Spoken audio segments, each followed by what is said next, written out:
For the next 3 weeks, we are going to be looking at the story from Luke 15 that is often called the prodigal son. I would suggest that that's probably not the most accurate name for the story, and you'll hear a little bit more about that as we work our way through this sermon series. Actually, probably the better title of it is The Two Sons and the Prodigal Father. That word prodigal literally means recklessly spendthrift, recklessly extravagant. And as we work our way through the next 3 weeks of taking this look at the older son, the younger son, and the father, I hope that you will see and understand the extravagance, the reckless extravagance that God has for his children. How God spares nothing so we might have life and have life abundant. So as we do that, we're going to read from Luke 15, the first 2 verses, and I want to do that because you need to understand the context in which Jesus speaks this parable. There are Pharisees and religious leaders present, and there are sinners and tax collectors present. He tells this story, and he points at both people as he tells this story. The Pharisees and tax collectors are the older brother, who we're going to talk about next week. The sinners and tax collectors are the younger brother, who we're going to talk about this week. But Jesus, again, as he always does, is trying to pull everyone together and help them hear the truth of his message. So we're going to be in Luke 15. If you know the chapter of Luke, if you know Luke 15, it's a story of things that get lost. There's the lost sheep, there's the lost coin, and then there's the 2 lost sons. So this is Luke 15, verses 1 and 2, to give you the context. Now the tax collectors and sinners were all gathering around to hear Jesus. But the Pharisees and the teachers of the law muttered, "This man welcomes sinners and eats with them." So that's our context. Now we pick up in verse 11. Jesus continued after telling the first 2 parables. There was a man who had 2 sons. The younger one said to his father, "Father, give me my share of the estate." So the father divided his property between them. Not long after that, the younger son got together all he had, set off for a distant country, and there squandered his wealth in wild living.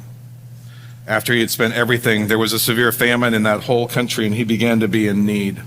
So he went and hired himself out to a citizen of that country, who sent him to his fields to feed pigs. He longed to fill his stomach with the pods that the pigs were eating, but no one gave him anything. When he came to his senses, he said, "How many of my father's hired servants have food to spare? And here I am starving to death. I will set out and go back to my father and say to him, 'Father, I have sinned against heaven and against you. I am no longer worthy to be called your son. Make me like one of your hired servants.' So he got up and went to his father. But while he was a long way off, his father saw him and was filled with compassion for him. He ran to his son, threw his arms around him, and kissed him." The request of the younger son is bold, brash, completely against any cultural norm that would have been anticipated as Jesus tells this story. When this younger son asks for his share of the estate or his share of the inheritance, he is basically saying to his father, "You are as good as dead to me." Because if he wants to receive that inheritance, if he wants to receive his share, the father would have to be dead. I mean, that's the way the things worked back then. And amazingly, the father does not turn him away. The father does not kick him out of the house. The father does not say, "Get lost and get out of my face." He gives it to him. He breaks up his estate. He divides, as verse 12 says, he divides his property. Now, the word that's used there for property is an interesting word. It's the word bios. So there are a couple words in the Greek language that are used for life. Zoe, which is life. But bios also has to do with a life or a lifestyle or how life has been treating you. And so when Jesus is telling this story and when Luke writes out this story and he says he divided his property, he literally is saying he's dividing his life. He's giving this younger son of his a part of him.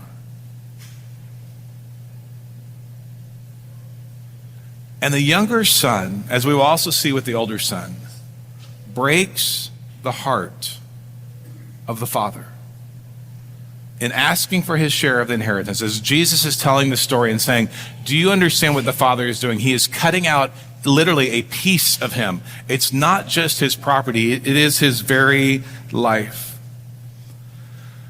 And the reality of the stories of the two sons, the prodigal son, as we often talk about, who goes away and squanders everything, the older son who stays at home and sits by the father's side, is both of them do not know how to find rest in God, do not know how to find rest in Jesus, do not ultimately how to find rest in their father. And their love, St. Augustine wrote about this. So St. Augustine, some of you may remember this famous quote. I'll put it up on the screen right now. I may as well just throw it up there because you all may have recognized this. You probably remember for sure I used this in worship a couple of weeks ago to start this worship service. Everybody remember that? Those of you at 10:15, I know I didn't start the service with that, but I alluded to this as well. But it's such a great reminder. And St. Augustine would say, you have made us for yourself, O Lord. And our heart is restless until it finds rest in you. In Augustine's Confessions, he writes about disordered loves. Now, if you know anything about St. Augustine, he was pretty successful. He was very wealthy. He had just about anything that he ever wanted. He, was popular. He had everything that the world would say was important for a person to have. He had all of it. And guess what he said? I was still miserable. He said, until I met Jesus, I was restless. I felt as though life did not make sense. And then when he met Jesus, everything changed. And so as he writes the Confessions, he talks about this idea of how we have these loves, but they are disordered. And it's not so much that we just love the sinful things, though sometimes we do love the wrong things. He says we misalign, we don't organize correctly our loves. And at the very forefront of all that, he argues that we must put God first. And if we don't, that's where this quote comes from in the beginning of the Confessions, our hearts are restless. We're not at peace. The younger son thought that if he had all this wealth, all this affluence, all this influence even, then all would be well. But as he discovers, that is simply not the case. Our hearts are restless. We're not much different than the younger son. We often go after the wrong things. We put our hope in the wrong things. And we're restless. We are dissatisfied.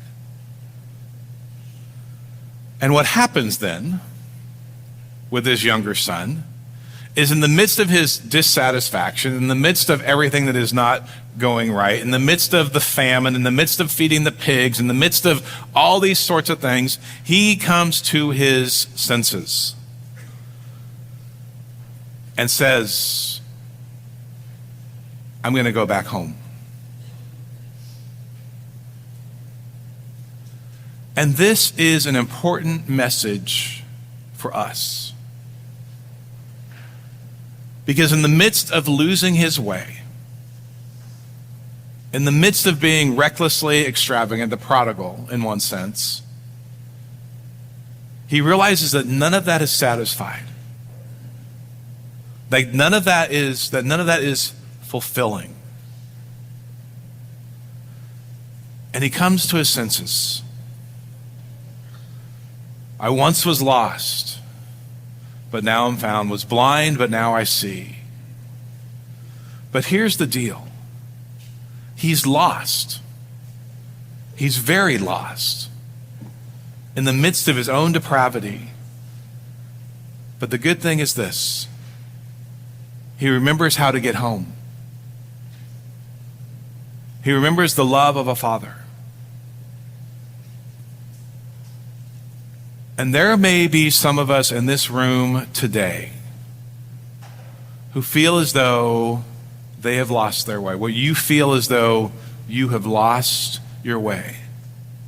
You may have stormed out on God. You may have yelled and screamed at God. You may have walked away from God. You may, as often happens with a lot of folks, you just slowly drift away from God. And all of a sudden you look up and you think, where the heck am I? What is happening around me? And I want you to hear clearly this morning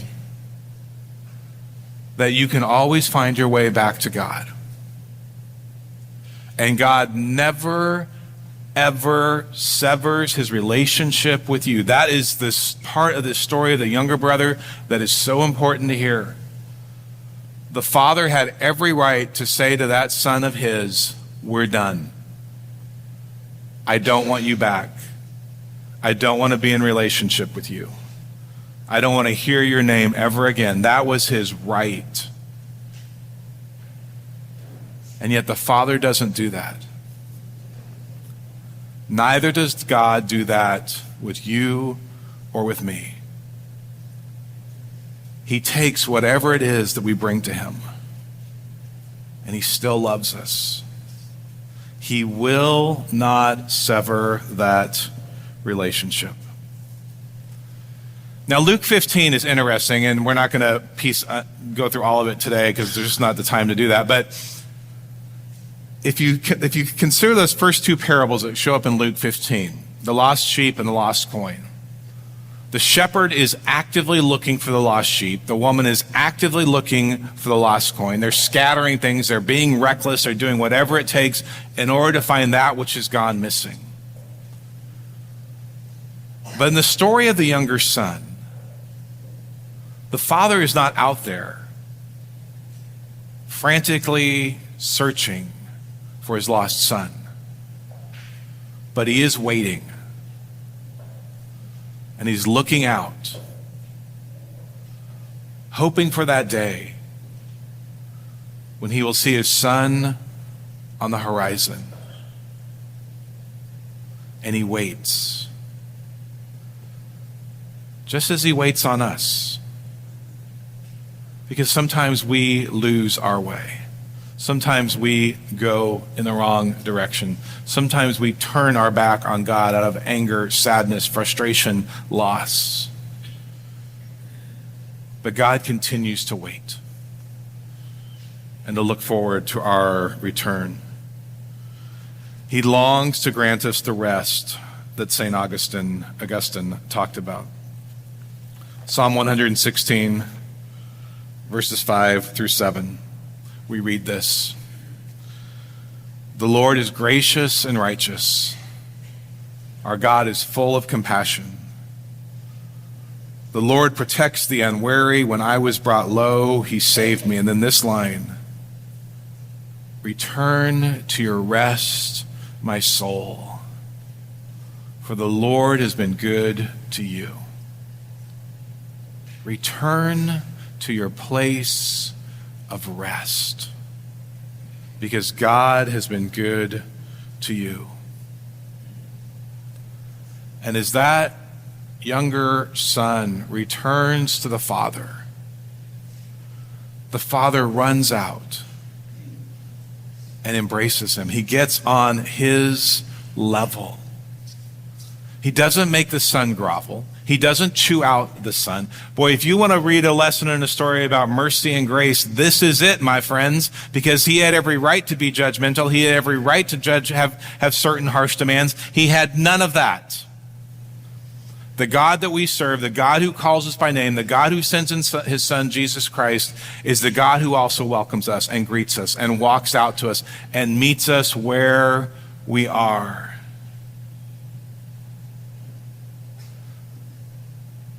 I was listening to something the other day. This is the problem of podcasts and listening to way too many things and still being jet lagged from being in Europe. You know, like there's all these images going on. And I don't know who told this story or where I even heard it, but it has stuck with me. And this woman is describing how she would have like these seizures or have these fits, and she ends up, you know, on the ground, basically on the ground.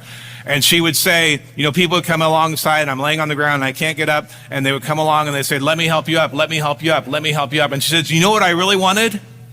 I wanted somebody to lay down on the ground with me and just look me eye to eye and say, it's going to be okay. And I thought, wow, that's some pretty good pastoral advice right there. That's what the Father is doing. He's getting down on you know, when you talk to your kids, if you got young kids, you got to get down and look at them eye to eye. And that image has stuck with me. Saying how often I'm like, get up, let's get up, let's get up. It's going to be okay, let's get up. And she's like, all I really wanted was somebody just to lay down on the ground and say, I'm here with you. My friends, that is the God that we are talking about today. The God who meets us in our brokenness. The God who cares for us when we go missing. And the God who longs for us to return. He wants to transform and change your life. The Apostle Paul writes about this in 2 Corinthians chapter 5, verses 17 through 21. And here's what he says as we go out to meet the Father, as we go out and encounter the love of Jesus. Therefore, if anyone is in Christ, the new creation has come. The old has gone, the new life is here. All this from God, who reconciled us to himself through Christ and gave us the ministry of reconciliation. That God was reconciling the world to himself in Christ, not counting people's sins against them. And he has committed to us, now notice this turns to us, the message of reconciliation. We are therefore Christ's ambassadors, as though God were making his appeal through us.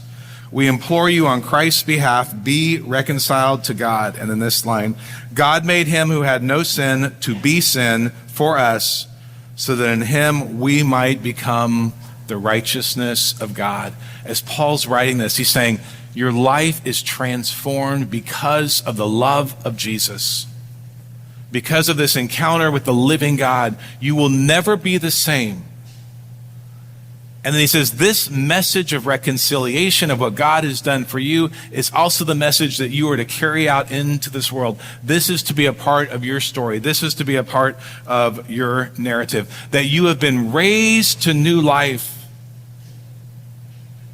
That something happens when you trust your life to Jesus. And as I said very, very, very early in this sermon, this is a message for all of us. This was the why for Simon Peter. All who call on the name of Christ will be saved, will be transformed, will be reconciled to God, so that you might then go and be reconciled to others. Your story matters. When you've been lost, when you've been found, when you've been strayed away, every story matters. So some of you are aware, the past couple of years, my wife and I collaborate on interactive art projects for the church that tie into my sermons so that we can kind of all participate and create something regardless of how creative or non-creative you are, okay? I'm living proof of a non-creative. But fortunately, I married a creative. And so I have been learning about this. So we were in Stockholm after we went to Iceland. Shannon and I were in Stockholm and walking through these museums because she draws inspiration from museums. I'm not sure everyone in the room draws inspiration from museums. I have learned to draw inspiration from museums. And we're talking about, like, what are we going to do and what's the art project going to be? And we're walking through this modern museum in Stockholm. And as a good museum would have, like, she's seeing things and looking at things and creating things in her mind.